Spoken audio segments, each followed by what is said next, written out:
자, 어제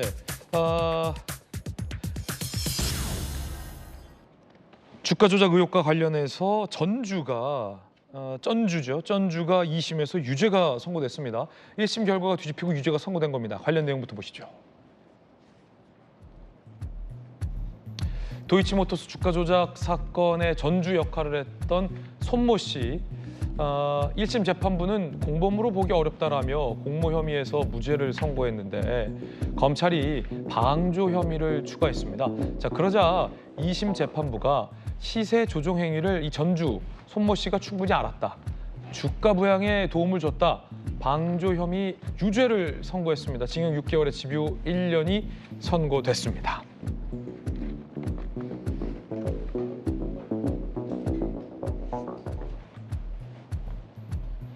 자, 대통령실 관계자, 지난해 2월 손모 씨 무죄 판결 이후에 김 여사 이름이 있다고 주가 조작 공범이라고 볼 수 없다, 관련자와 거래가 많아 기소된 손 씨도 이미 전체 무죄다라고 해명을 했는데 이 손 씨의 무죄가 유죄로 일부 바뀐 겁니다.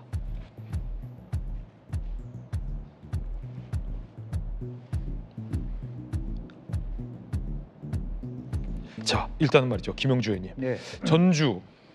전주 역할을 했었던 손모 씨가 1심에서는 무죄, 근데 2심에서는 공범 관계, 이 방조 혐의예요. 방조, 네. 정확하게 말하면. 네. 그러니까 기소 그 내용을 변경한 거죠. 그러니까 공소 내용을.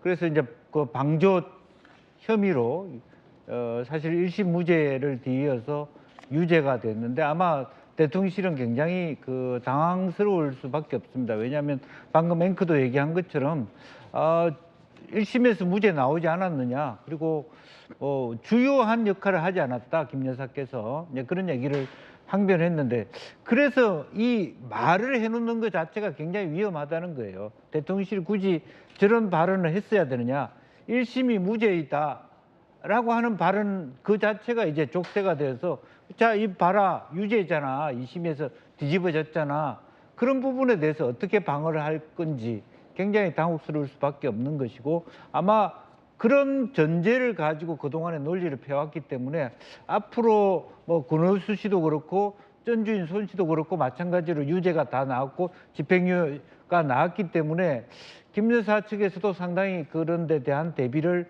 할 수밖에 없고, 또 검찰도 상당히 이런 네. 부분을 어떻게 연동시킬 것이냐 말 것이냐에 대한 치열한 아마 법리 공방이 있을 것 같아 보입니다. 그렇군요. 조기현 변호사님, 이게 주가 조작한 당사자, 장본인들은 당연히 처벌이 되는데 이제 공범이냐 아니냐와 관련해서 1심에서는 공범은 아니다라고 봤는데, 이 음주운전 방조죄처럼 주가 조작을 방조한 것도 죄목이 있나요?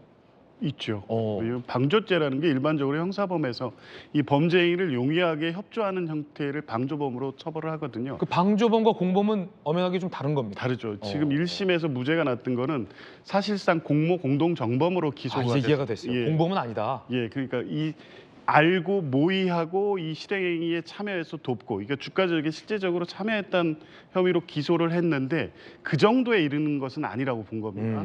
이제 그래서 검찰이 항소를 하면서 이 부분, 그래도 이 사람은 주가 조작임을 알고도 이 사건에 이 돈을 대는 방식으로 관여했다라는 부분을 항소 이후에 적시를 하니까 2심 재판부가 이건 어떻게 판단하라는 거냐, 공동 그 정범임을 주장하는 거냐 아니면 방조범이라는 걸 주장하는 거냐, 이제 명확하게 해달라고 하니까 예비적 공소 사실로 이 시세 조정에 대한 방조 혐의를 추가해서 공소장 변경을 한 거거든요.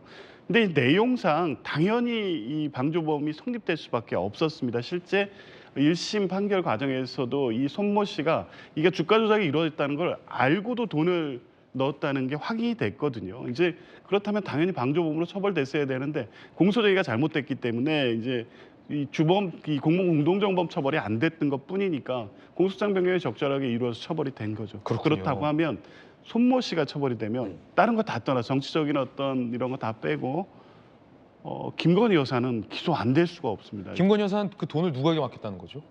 그 운용자한테 맡겼다는 운용자에게. 건데, 실제 1심 재판 과정에서 직접 매도 주문하는 전화 통화 내용이 검찰의 증인신문 과정에서 나왔습니다. 그러니까 돈을 넣고 실제 23억의 수익을 얻었고, 이 여러 가지 정황이나 1심 재판 과정에서 김건희 여사가 기소된 사건도 아님에도 불구하고 관련 주범들의 어떤 행위 과정에서 관여한 부분이 나왔기 때문에 이 부분은 누가 봐도 손모 씨의 관여도보다는 훨씬 더 구체적이고 확인된 사실도 있기 때문에 검찰이 과연 기소를 하지 않고 무혐의로 종결할 수 있을까? 그럴 경우에는 굉장한 후폭풍이 있을 수밖에 없는 사안이 됐습니다.